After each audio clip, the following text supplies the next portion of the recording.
Hi everyone, this is Raghu Depaka. Welcome to genius online classes. ఈరోజు ముఖ్యంగా current affairs and ఎకానమీకి సంబంధించిన మరొక అంశం వచ్చేసి హ్యూమన్ డెవలప్మెంట్ ఇండెక్స్. దీనిపైన గత ఎగ్జామ్స్లలో ముఖ్యంగా గ్రూప్ 1 లాంటి గ్రూప్ 2 లాంటి ఎగ్జామ్స్లలో ముఖ్యంగా అదర్ ఎగ్జామ్స్లో కూడా ముఖ్యంగా చూసుకున్నట్టు సివిల్ సర్వీస్ ఎగ్జామ్లో కూడా కంపల్సరీ దీనిపైన బిట్టు ఉన్నది. కాబట్టి ఇప్పుడు జరగబోయేటువంటి గ్రూప్ 1 లాంటి గ్రూప్ 3 లాంటి ఏ ఎగ్జామ్ చూసుకున్నా కంపల్సరీ దీనిపైన ఏదో రకంగా ఒక బిట్టు మాత్రం ఉంటుంది, 100% ఉంటుంది. ఏది? Human development index. ఈ హ్యూమన్ డెవలప్మెంట్ ఇండెక్స్ 2023-24 సంవత్సరానికి గాను యుఎన్డిపి వాళ్ళు ప్రకటించడం జరిగింది. ఏది? 2023-24 సంవత్సరానికి గాను. ఇది 2024 మార్చి 13వ తారీఖున యుఎన్డిపి ఈ యొక్క రిపోర్ట్ను ప్రచురించింది అన్నట్టు, అంటే విడుదల చేయడం జరిగింది. యుఎన్డిపి అనగా యునైటెడ్ నేషన్స్ డెవలప్మెంట్ ప్రోగ్రామ్స్. వీళ్ళు ప్రతి సంవత్సరం కూడా హెచ్డిఆర్లో భాగంగా ఈ యొక్క రిపోర్ట్ని ప్రచురిస్తారు. హ్యూమన్ డెవలప్మెంట్ రిపోర్ట్లో భాగంగా ప్రతి సంవత్సరం కూడా ఈ యొక్క రిపోర్టును ఏది మానవ అభివృద్ధి చూసిని ప్రచురించడం జరుగుతుంది.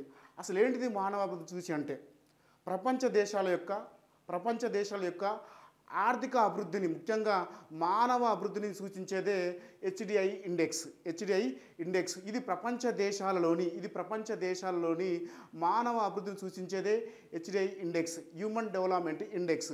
ఈ హెచ్డిఆర్లో భాగంగా ప్రతి సంవత్సరం కూడా హ్యూమన్ డెవలప్మెంట్ ఇండెక్స్ను రిలీజ్ చేయడం జరుగుతుంది. గత 2 సంవత్సరాల క్రితం ప్రపంచవ్యాప్తంగా ఉన్న దేశాల సమాచారం ఆధారంగా ఈ యొక్క రిపోర్ట్ని ప్రతి సంవత్సరం కూడా యుఎన్డిపి వాళ్ళు ప్రచురించడం జరుగుతుంది. అయితే ఈ యొక్క యుఎన్డిపి ఏం చేస్తుందంటే ప్రధానంగా 3 అంశాల ఆధారంగా ఈ యొక్క రిపోర్ట్ని రిలీజ్ చేయడం జరుగుతుంది. ఆ 3 అంశాలు ఏంటంటే ఒకటి ఆయుర్దాయము, రెండో అంశం వచ్చేసి విజ్ఞానం లేదా అక్షరాస్యత, మూడో అంశం వచ్చేసి మెరుగైన జీవన ప్రమాణకాలం. ఈ ఆయుర్దాయం అనగానే మనకు కనిపించే లైఫ్ ఎక్స్పెక్టెన్సీ ఇండెక్స్. దీనిలో ముఖ్యంగా మనిషి పుట్టినప్పటి నుంచి కూడా తీసుకోవడం జరుగుతుంది. ఇందులో కనిష్ట గరిష్ట అనే విలువలు కూడా ఉంటాయి. అవి మనం ఎకానమీలో క్లుప్తంగా చెప్పుకుందాం. ఓకేనా? క్లుప్తంగా చెప్పుకున్నాము.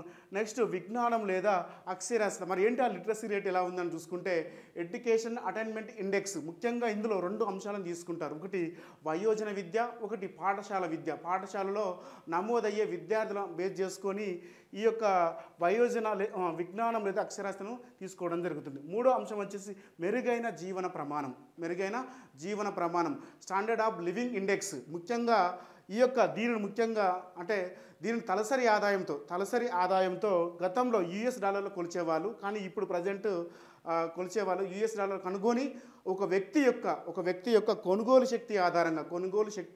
శక్తి సామర్థ్యం ఆధారంగా, సారూప్యత ఆధారంగా ఈ యొక్క మెరుగైన జీవన ప్రమాణాన్ని లెక్కించి ఈ 3 అంశాల ఆధారంగా హెచ్డిఐ విలువను లెక్కించడం జరుగుతుంది.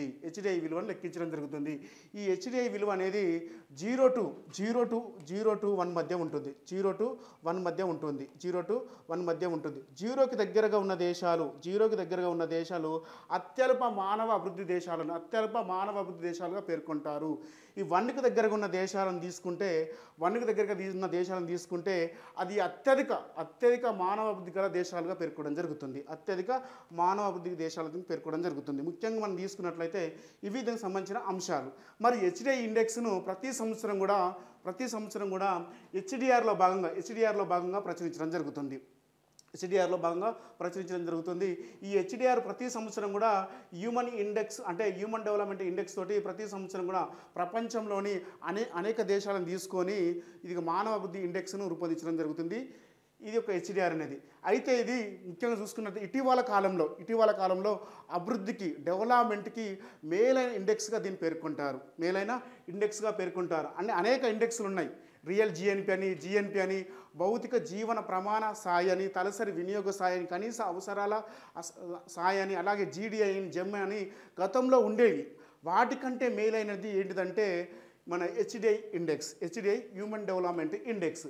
ఇది ప్రపంచంలోనే ఇప్పుడు ఆధునికమైనది. అంతేకాక అభివృద్ధికి, డెవలప్మెంట్కి మేలైన ఇండెక్స్గా పేర్కొనేది ఏంటిదంటే హెచ్డిఐ ఇండెక్స్. ఈ యొక్క ఇండెక్స్ను 1990 సంవత్సరంలో 1990 సంవత్సరంలో పాకిస్తాన్ చెందినటువంటి మహబూబ్ ఉల్ హక్ ఈ హెచ్డిఐ ఇండెక్స్ను రూపొందించడం జరిగింది. హెచ్డిఐ ఇండెక్స్ను రూపొందించడం జరిగింది. ఎవరంటే మహబూబ్ ఉల్ హక్ అనే అతను దీన్ని రూపొందించడం జరిగింది. అయితే దీనికి ఇతను సహకరించింది ఎవరంటే భారతదేశానికి చెందినటువంటి మన యొక్క ఆర్థికవేత్త అయిన అమర్త్య సేను ఈ యొక్క ఇండెక్స్కి సహకరించడం జరిగింది. ఇతనికి 1998 సంవత్సరంలో నోబెల్ బహుమతి రావడం జరిగింది. ఏది ఆర్థిక శాస్త్రంలో. ఇతని యొక్క ప్రముఖ గ్రంథాల గురించి కామెంట్ చేయండి, మీరు వీలైతే కామెంట్ చేయండి. ఏది అమర్త్య సేన్ గురించి 1998లో నోబెల్ బహుమతి రావడం జరిగింది. సూక్ష్మార్థ శాస్త్రంలో, ముఖ్యంగా ఎకానమీలో ఉన్నటువంటి సూక్ష్మార్థ శాస్త్రంలో ఇతనికి రావడం జరిగింది. అంటే సంక్షేమంలో, అంటే అర్థశాస్త్ర సంక్షేమ వెల్ఫేర్ దాంట్లో ఇతనికి రావడం జరిగింది. ఇది ఆసియాలోనే నోబెల్ బహుమతి పొందిన మొదటి వ్యక్తిగా మన అమర్త్య సేన్ పేర్కొనడం జరుగుతుంది. అది అంటే ఎకానమీ పరంగా చూసుకుంటే దీనికి సంబంధించిన సమాచారం.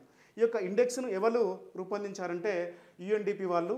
అంతేకాకుండా దీనికి సంబంధించి 3 అంశాలను ప్రధానంగా చేసుకుంటారు. ఒకటి ఆయుర్దాయము, విజ్ఞానము, మెరుగైన జీవన ప్రమాణము. ఈ యొక్క ఇండెక్స్ను ప్రతి సంవత్సరం కూడా హెచ్డిఆర్లో భాగంగా ప్రచురించడం జరుగుతుంది.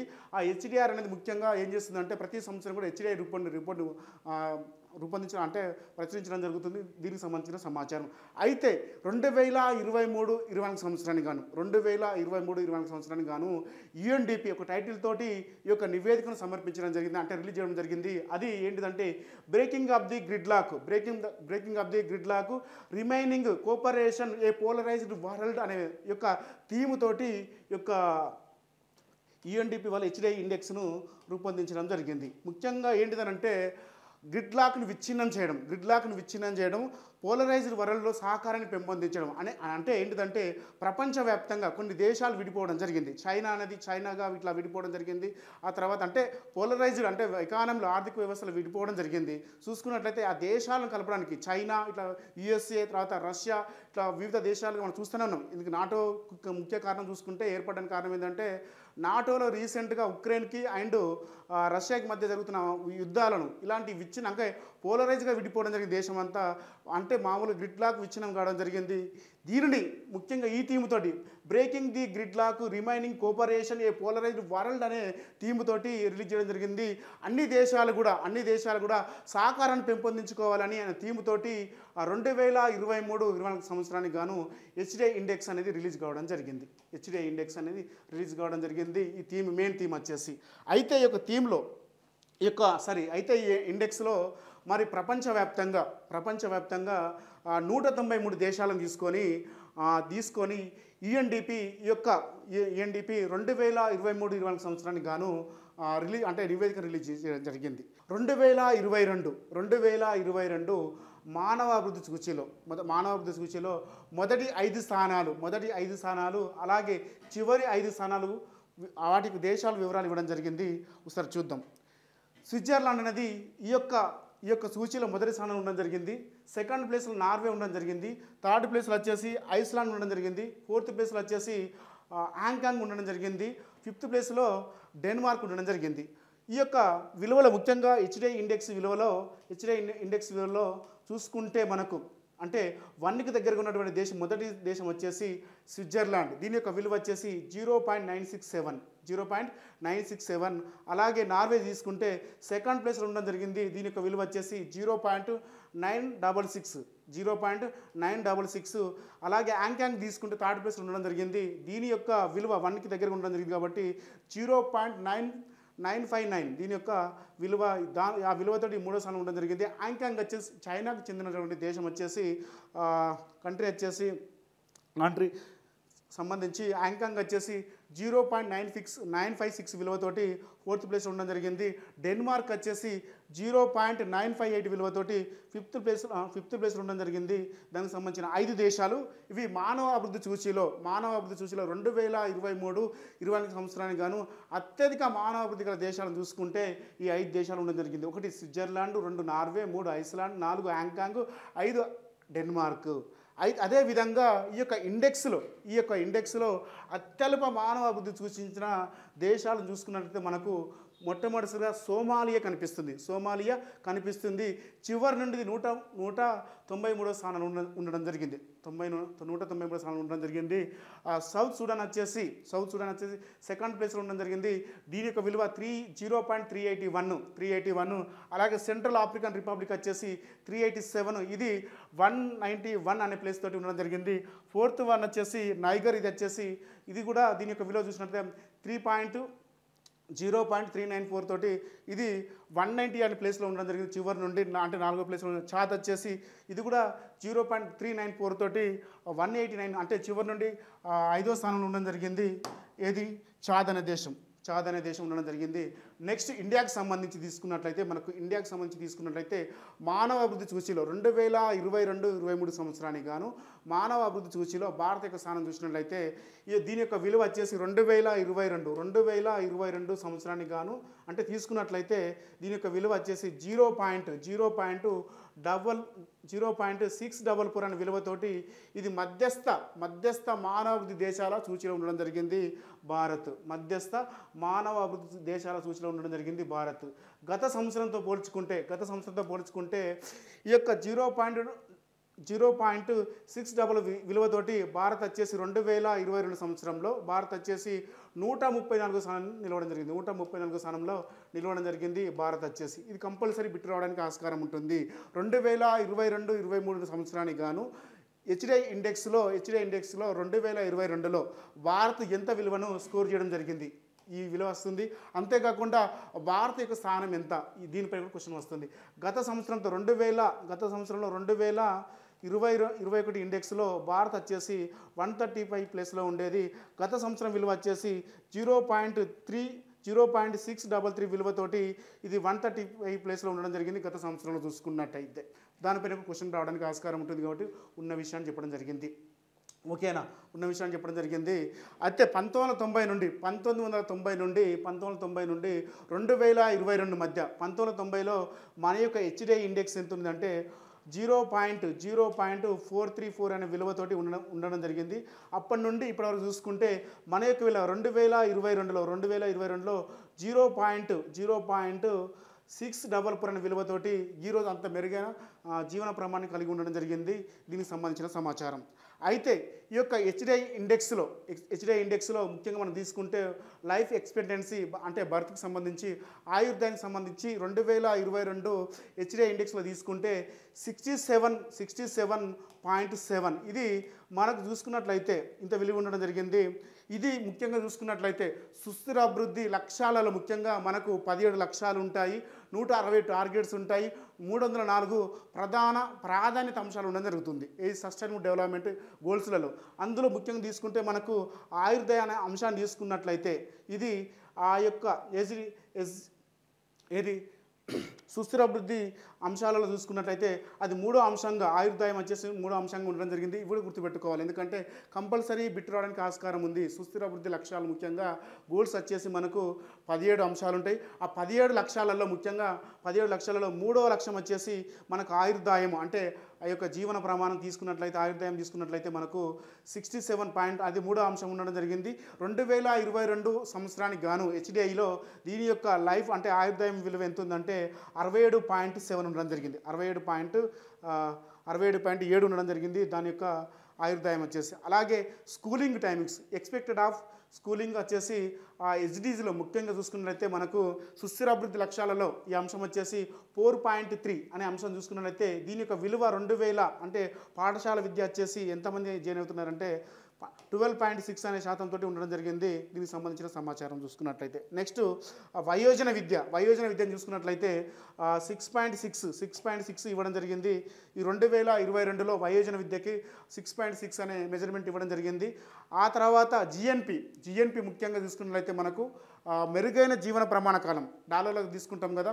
ఒక ప్రతి వ్యక్తి యొక్క కొనుగోలు శక్తి సామర్థ్యం ఆధారంగా సారూప్యత ఆధారంగా తీసుకున్నట్లయితే అంటే 2022 హెచ్డిఐ ఇండెక్స్లో జిఎన్పి పర్ క్యాపిటల్ చూసుకున్నట్లయితే 6,951 రూపాయలను ఖర్చు పెడుతున్నారు. తలసరి వినియోగ వ్యయం వచ్చేసి 6,951 రూపాయలు ఖర్చు పెట్టడం జరుగుతుంది.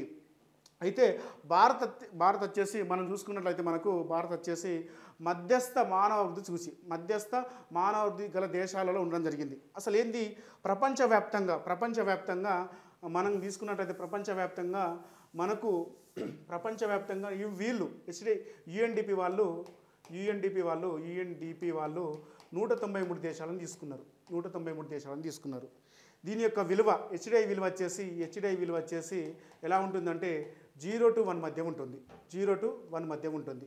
తీసుకున్నప్పుడు 0 to 1 మధ్య ఉన్నప్పుడు ప్రపంచవ్యాప్తంగా ఉన్న దేశాలను 4 రకాలుగా విభజించారు. ఈ యొక్క విలువ ఆధారంగా 4 రకాలుగా విభజించారు. ఒకటి తక్కువ మానవ అభివృద్ధి గల దేశాలు, 2 మధ్యస్థాయి గల దేశాలు, 3 వచ్చేసి చూసుకున్నట్లయితే మనకు 3 వచ్చేసి అధిక మానవ అభివృద్ధి గల దేశాలు, అధిక మానవ అభివృద్ధి దేశాలు, 4 వచ్చేసి అత్యధిక మానవ అభివృద్ధి గల దేశాలు. ఈ తక్కువ మానవ అభివృద్ధి గల దేశాలలో 0.00 నుంచి 0.54969 వరకు ఉంటుంది. ఆ తర్వాత మధ్యస్థాయి దేశాలను తీసుకున్నట్లయితే 0.550 నుండి తీసుకున్నట్టే 0.699 వరకు ఉంటుంది. ఇందులో మన భారత్ 2022లో భారతకు స్థానం వచ్చేసి 0.644. కాబట్టి భారతదేశం యొక్క ఏ దేశం అంటే మధ్యస్థాయి గల మానవ వృద్ధి గల దేశము ఇది చెప్పుకున్నట్లయితే. ఆ తర్వాత అధిక చూసుకున్నట్లయితే 0.700 నుండి 0.799 వరకు ఇది అధిక మధ్య అభివృద్ధి గల దేశాలు. అత్యధిక తీసుకున్నట్లయితే 0.800 నుండి 1 వరకు తీసుకున్నట్లయితే అత్యధిక మానవాభివృద్ధి గల దేశాలు. ఈ అత్యధిక మానవాభివృద్ధి గల దేశాలలో స్విట్జర్లాండ్ మొదటి స్థానంలో ఉండడం జరిగింది. 0.967 తోటి మొదటి స్థానంలో ఉండడం జరిగింది. సెకండ్ ప్లేస్లో నార్వే ఉండడం జరిగింది. 0.966 అనే విలువతోటి సెకండ్ ప్లేస్లో ఉండడం జరిగింది. అలా చూసుకున్నట్లయితే అత్యధిక ఉందని అర్థం చేసుకోవచ్చును. ఓకేనా, రైట్. దీనికి సంబంధించిన సమాచారం. నెక్స్ట్ ఇందులో భాగంగా లింగ అసమానతల సూచి జెండర్ ఇన్క్వాలిటీ ఇండెక్స్ 2022 సంవత్సరానికి కూడా ఈ హెచ్డిఐ ఇండెక్స్లోనే దీన్ని కూడా ముఖ్యంగా హెచ్డిఆర్ ఇండెక్స్లోనే దీన్ని కూడా పొందుపరచడం జరిగింది. గతంలో జీడిఐ జెండర్ డెవలప్మెంట్ ఇండెక్స్, అలాగే జెండర్ ఎంపవర్మెంట్ మెజర్మెంట్ ఇండెక్స్, ఈ యొక్క 2 స్థానాలలో 2 అంశాల అంటే జీడిఐ మరియు జెమ్ స్థానాల్లో 2010లో లింగ అసమానతల చూసి జెండర్ ఇన్క్వాలిటీ ఇండెక్స్ను రూపొందించడానికి ప్రవేశపెట్టారు. ఆ రెండింటి స్థానంలో జీడిఐ అండ్ జెమ్ స్థానంలో 2010లో జెండర్ ఇన్క్వాలిటీ ఇండెక్స్ను ప్రవేశపెట్టారు భారతదేశంలో. చూసుకుంటే ఇలా ముఖ్యంగా 8 అంశాలు ఉంటాయి. ఆ 8 అంశాలు కూడా మనం చూసుకున్నట్లయితే ఇలా డివైడ్ చేయడం జరిగింది. 3 అంశాలు వచ్చేసి 3 డైమెన్షన్స్. ఈ యొక్క జిఐని 3 అంశాల ఆధారంగా డివైడ్ చేయడం జరుగుతుంది. జిఐ జెండర్ ఇన్క్వాలిటీ ఇండెక్స్, ఒకటి వచ్చేసి లేబర్ మార్కెట్, సెకండ్ వన్ వచ్చేసి ఎంపవర్మెంట్, థర్డ్ వన్ వచ్చేసి రీప్రొడక్టివ్ హెల్త్. ఈ 3 అంశాల ఆధారంగా లింగ అసమానతల సూచిని రూపొందిస్తారు. ఈ యొక్క 3 డైమెన్షన్ ఆధారంగా ఈ యొక్క లింగ అసమానతల సూచిని రూపొందించడం జరుగుతుంది. లేబర్ మార్కెట్ అనగానే శ్రామిక మార్కెట్. ఈ శ్రామిక మార్కెట్లో స్త్రీల పురుషుల యొక్క భాగస్వామ్యం ఎంత ఉంది. అంతేకాకుండా సాధికారత, పార్లమెంట్లో స్త్రీల యొక్క సాధికారత ఎంత ఉంది. అంతేకాకుండా విద్యాస్థాయిలో స్త్రీల సాధికారత ఎంత ఉంది, ఆ అంశాలను తీసుకోవడం జరుగుతుంది. నెక్స్ట్ ప్రత్యుత్పత్తి ఆరోగ్యం, ముఖ్యంగా తీసుకుంటే రీప్రొడక్టివ్ హెల్త్ అనే అంశాలను తీసుకుంటే కౌమార దశలో పొందిన సంతానం ఎంతమంది ఉన్నారు, అంతేకాకుండా ప్రసూతి మరణాలు ఎంత ఉన్నాయి కూడా ఈ అంశాలను బేస్ చేసుకొని ప్రతి సంవత్సరం కూడా హెచ్డిఆర్ రిపోర్ట్లో భాగంగా జిఐ ఇండెక్స్ని ఇవ్వడం జరుగుతుంది. జిఐ ఇండెక్స్ జెండర్ ఇన్క్వాలిటీ ఇండెక్స్ని ఇవ్వడం జరుగుతుంది. 2022 సంవత్సరం కూడా ఇచ్చారు. అయితే ముఖ్యంగా తీసుకుంటే మనకు 8 అంశాలు ఉంటాయి. ఆ 8 అంశాలు కూడా ప్రసూతి మరణాల రేటు ఎంత ఉంది. ముఖ్యంగా ఈ యొక్క సూచన తీసుకున్నప్పుడు 8 అంశాలను తీసుకుంటారు. ప్రసూతి మరణాల రేటు అంశాలను తీసుకుంటారు. అంతేకాకుండా 15 నుండి 40 సంవత్సరాల మధ్య వయస్కులైన వివాహిత మహిళల్లో గర్భనిరోధక సాధనాలు వాడే స్త్రీల శాతం ఎంత ఉంది, స్త్రీల శాతం ఎంత ఉంది, ఈ అంశాలను కౌమార దశలో సంతానం ఆ అంశాలను తీసుకోవడం జరుగుతుంది. అంతేకాకుండా మొదటిసారి గర్భాధారణకు ముందుగా కనీసం ఒక్కసారైనా వైద్యుని సంప్రదించిన వారి స్త్రీల శాతం ఎంత ఉంది. ఓకేనా. మూడో అంశం వచ్చేసి కౌమార దశలో సంతానం పొందిన స్త్రీల శాతాన్ని కూడా తీసుకోవడం జరుగుతుంది. కౌమార దశలో స్త్రీలు పొందినటువంటి సంతాన శాతాన్ని కూడా తీసుకోవడం జరుగుతుంది. అంతేకాకుండా వైద్యుల సమక్షంలో ప్రసూతి పొందిన స్త్రీల శాతం కూడా తీసుకోవడం జరుగుతుంది. 25 సంవత్సరాలు దాటిన మహిళల్లో మాధ్యమిక విద్య అండ్ పూర్తి చేసిన స్త్రీల శాతం, మాధ్యమిక విద్య అండ్ చేసిన స్త్రీల శాతము వచ్చేసి సాధికారత అనే అంశాలు తీసుకోవడం జరిగింది. సాధికారత అనే అంశాలు తీసుకోవడం జరిగింది. ఈ అంశాలు వచ్చేసి దీనికి సంబంధించిన అంశాలు.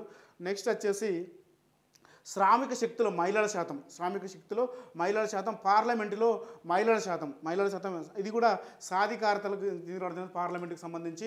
మార్కెట్కి వచ్చేసి శ్రామికుల భాగస్వామ్యం అనే అంశాలను తీసుకొని మొత్తం మీదుగా 3 డైమెన్షన్స్ 5 ఇండికేషన్స్ ఉండడం జరుగుతుంది. ఈ ఇండికేషన్స్ ఆధారంగా ప్రతి సంవత్సరం కూడా హెచ్డిఆర్ రిపోర్ట్లో భాగంగా జిఐఐని రూపొందించడం జరుగుతుంది. నెక్స్ట్ వచ్చేసి లింగ అసమానతల సూచి. దీనిలో భారత్ యొక్క స్థానం ఎలా ఉంది?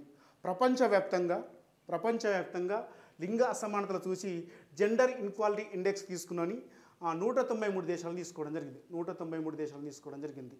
ఈ 193 దేశాలను తీసుకున్నప్పుడు భారత్ యొక్క స్థానం వచ్చేసి 108వ స్థానంలో భారత్ నిలవడం జరిగింది. జెండర్ ఇన్క్వాలిటీ ఇండెక్స్లో భారత్ యొక్క స్థానం వచ్చేసి 108వ స్థానం ఉండడం జరిగింది. ఇందులో దీని యొక్క పర్ఫార్మెన్స్ వచ్చేసి దీని యొక్క విలువ వచ్చేసి 0.437 విలువతోటి ఇది 108వ స్థానంలో ఉండడం జరిగింది. గత సంవత్సరం కంటే 14 స్థానాలు మెరుగుపరుచుకొని ఈసారి భారత్ లింగ అసమానతల సూచీలో 108వ స్థానం ఉండడం జరిగింది. గత సంవత్సరం 2021 సంవత్సరంలో 0.490 విలువతోటి భారత్ వచ్చేసి 122 స్థానంలో ఉండడం జరిగింది.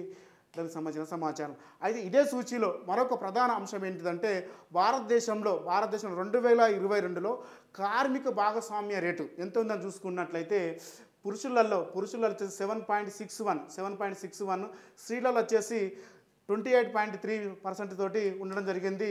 వీరి మధ్య ఉన్నటువంటి అంటే గ్యాబ్, కార్మిక భాగస్వామ్య రేటు మధ్య ఉన్న గ్యాప్ ఎంత అంటే 47.8 ఉండడం జరిగింది. దీని యొక్క గ్యాప్ ఇది కంపల్సరీ ఎగ్జామ్లో రావడానికి ఆస్కారం ఉంది. ఓకేనా. ఏది లింగ అసమానతల సూచీలో భారత యొక్క స్థానం ఎంత అంటే 108. గత సంవత్సరంలో చూసుకుంటే 122 ఉండేది. ఈ సంవత్సరము 14 స్థానాలు మెరుగుపరుచుకొని 108 స్థానం ఉండడం జరిగింది. దాని యొక్క విలువ నేర్చుకోండి. ఏది 0.437 కంపల్సరీ బిట్ రావడానికి ఆస్కారం ఉంటుంది.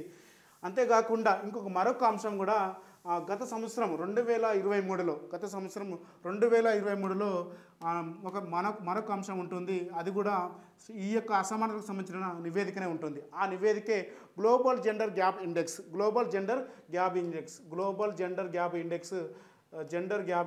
దీనికి సంబంధించి 2023కి సంబంధించి నివేదిక ఉండడం జరిగింది. ఇది ఈ యొక్క ఇండెక్స్లో భారత్ వచ్చేసి 125వ స్థానంలో ఉండడం జరిగింది. 127వ స్థానంలో ఉండడం జరిగింది. ఈ యొక్క ఇండెక్స్లో గ్లోబల్ జెండర్ గ్యాప్ ఇండెక్స్ ప్రపంచ లింగ వ్యత్యాస సూచిలో 2023 సంవత్సరానికి గాను ఎంత ఉందంటే 127 స్థానంలో ఉండడం జరిగింది. అంతకుముందు 2022లో ఈ యొక్క లింగ అసమానతల సూచిలో గ్లోబల్ జెండర్ గ్యాప్ ఇండెక్స్లో 135వ స్థానంలో ఉండడం జరిగింది. ఇది 2023 గ్లోబల్ జెండర్ గ్యాప్ ఇండెక్స్ పోయిన సంవత్సరం 2023 జూలైలో రావడం జరిగింది.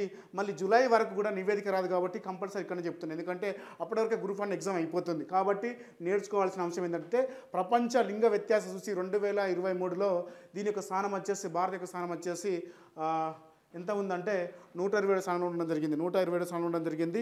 ఈ యొక్క సూచీలో అంటే గ్లోబల్ జెండర్ గ్యాప్ ఇండెక్స్లో ఐస్లాండ్ మొదటి స్థానం నిలవడం జరిగింది. నార్వే సెకండ్ ప్లేస్ నిలవడం జరిగింది. ఫస్ట్ ప్లేస్ వచ్చి ఐస్లాండ్ ఉండడం జరిగింది. గుర్తుపెట్టుకోండి.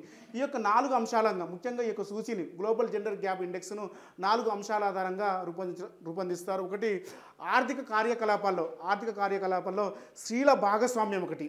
స్త్రీల భాగస్వామ్యం ఒకటి, అంతేకాకుండా మరో అంశం వచ్చేసి విద్యలో పురోగతి, మూడో అంశం వచ్చేసి ఆరోగ్యము, నాలుగో అంశం వచ్చేసి రాజకీయ సాధికారత అంశాల ఆధారంగా ఏది గ్లోబల్ జెండర్ గ్యాప్ ఇండెక్స్ రూపొందిస్తారు. ఈ గ్లోబల్ జెండర్ గ్యాప్ ఇండెక్స్లో భారత్ వచ్చేసి 120 స్థానం ఉండడం జరిగింది.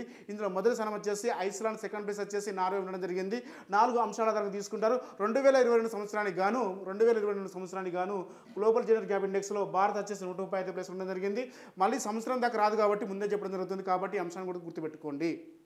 అయితే భారత్లో హెచ్డిఐ విలువ పడిపోవడానికి ప్రధాన కారణం ఏంటని చూసుకుంటే మనకు ఇన్ఈక్వాలిటీ, అసమానతలు ఎక్కువగా ఉన్నాయి. ఓకేనా? అంటే ఎందుకు ఎక్కువ ఉన్నాయంటే మన యొక్క పొరుగు దేశాలైనటువంటి బంగ్లాదేశ్ తీసుకున్నట్లయితే 129 స్థానం ఉండడం జరిగింది. బంగ్లాదేశ్ వచ్చేసి 129 స్థానం ఉండడం జరిగింది బంగ్లాదేశ్. అదేవిధంగా చైనా చూసుకున్నట్లయితే చైనా వచ్చేసి 75 ప్లేస్లో ఉండడం జరిగింది. చైనా 75 ప్లేస్లో ఉండడం జరిగింది. అదేవిధంగా శ్రీలంక తీసుకుంటే 78 అనే ప్లేస్లో ఉండడం జరిగింది. శ్రీలంక 78 అనే ప్లేస్లో ఉండడం జరిగింది. ఇలా మన పొరుగు దేశాలు, అలాగే భూటాన్ తీసుకున్నట్టే 125 ప్లేస్లో ఉండడం జరిగింది. భూటాన్ వచ్చేసి ఇలా మన పొరుగు దేశాలు అంటే హెచ్డిఐ ఇండెక్స్లో అత్యధిక పర్ఫార్మెన్స్ను ప్రదర్శించాయి.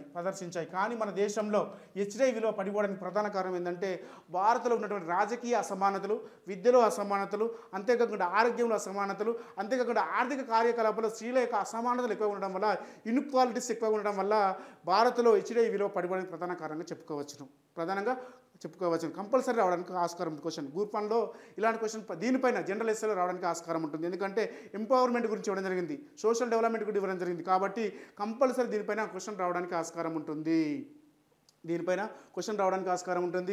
2022-23 సంవత్సరానికి లేదా 2023-24 సంవత్సరానికి గాను మానవ అభివృద్ధి సూచి గురించి వివరించండి. మొత్తం మీకు ప్రపంచవ్యాప్తంగా ఉన్నటువంటి ఇండెక్స్ గురించి భారత యొక్క ప్రస్థానాన్ని వివరించండి. ఈ ఇండెక్స్లో ముఖ్యంగా ఈ యొక్క ఇండెక్స్లో భారత యొక్క స్థానం ఎలా ఉంది, గత సంవత్సరాలతో పోల్చుకుంటే ఎలా ఉంది, ఇప్పుడు ఎలా ఉంది, ఏది అన్ని అంశాలు బేస్ చేసుకుని అడుగుతాడు. అంతేకాకుండా లింగ అసమానతలు కూడా దీనిలో బేస్ చేసుకుని అడగడం జరుగుతుంది, కాబట్టి అభ్యర్థులు దీనిపైన దృష్టి పెట్టండి. ముఖ్యంగా ఈ అంశాన్ని నేర్చుకున్నప్పుడు మనకు 4 అంశాలు చాలా ప్రధానంగా ఉంటాయి. ఒకటి, హెచ్డిఐ ఇండెక్స్ను ఎవరు ప్రచురిస్తారు, అదొకటి. భారత యొక్క స్థానం ఎంత ఉంది, ప్రపంచంలో అత్యల్ప ఎలా ఉన్నాయి, దీనిలో లింగ అసమానత సూచీలో భారత యొక్క స్థానం ఎలా ఉంది, దీనిపైన క్వశ్చన్స్ రావడానికి ఆస్కారం ఉంది. కాబట్టి విద్యార్థులు ఈ యొక్క అంశం పైన ఫోకస్ చేయండి. కంపల్సరీ బిట్ వచ్చే అవకాశం ఉంది. మన జీనియస్ పబ్లికేషన్ అయిన ఆన్లైన్ నుంచి లభించిన పుస్తకాలన్నీ కూడా 40-50% ఆఫర్ పెట్టడం జరిగింది. వీలైతే తీసుకోండి. గ్రూప్ 2కి సంబంధించి, గ్రూప్ 3కి సంబంధించి, అలాగే గ్రూప్ 1కి సంబంధించి, అలాగే గ్రూప్ 2కు అండ్ గ్రూప్ 3 అండ్ గ్రూప్ 4కి సంబంధించి ఆన్లైన్ ఫుల్ కోర్స్ అండ్ ఇక్కడ టెస్ట్ సిరీస్ కూడా ఒకటే 999 రూపాయలతో ఇవ్వడం జరిగింది. ఫుల్ కోర్స్ మొత్తం టెస్ట్ సిరీస్ అన్నీ ఉంటాయి. టెస్ట్ సిరీస్ ఉంటాయి, ఆన్లైన్ క్లాసెస్ ఉంటాయి, మొత్తం కలిసి కేవలం 1000 రూపాయలకు మాత్రం ఇవ్వడం జరిగింది. అంతేకాకుండా హాస్టల్ వెల్ఫేర్కి సంబంధించి మన యొక్క జీనియస్ ఆన్లైన్ యాప్లో, రఘుదేవపాక జీనియస్ ఆన్లైన్ యాప్లో జనరల్ స్టడీస్కి సంబంధించి ఫస్ట్ పేపర్కి సంబంధించి ఫుల్ కోర్స్ పెట్టడం జరిగింది. దాంతోపాటు test series, chapter wise test series పెట్టడం జరిగింది. 9 నెలల కరెంట్ అఫైర్స్ పీడిఎఫ్ని కూడా ఉచితంగా ఇవ్వడం జరిగింది. కాబట్టి ఎవరైనా వీలైతే తీసుకోండి. కేవలము 699 రూపీస్కి పెట్టడం జరిగింది. చాలా చాలా చాలా బాగుంటుంది, చాలా ఉపయోగకరంగా ఉంటుంది. వీలైతే తీసుకోండి. ఓకేనా? రైట్. Please subscribe.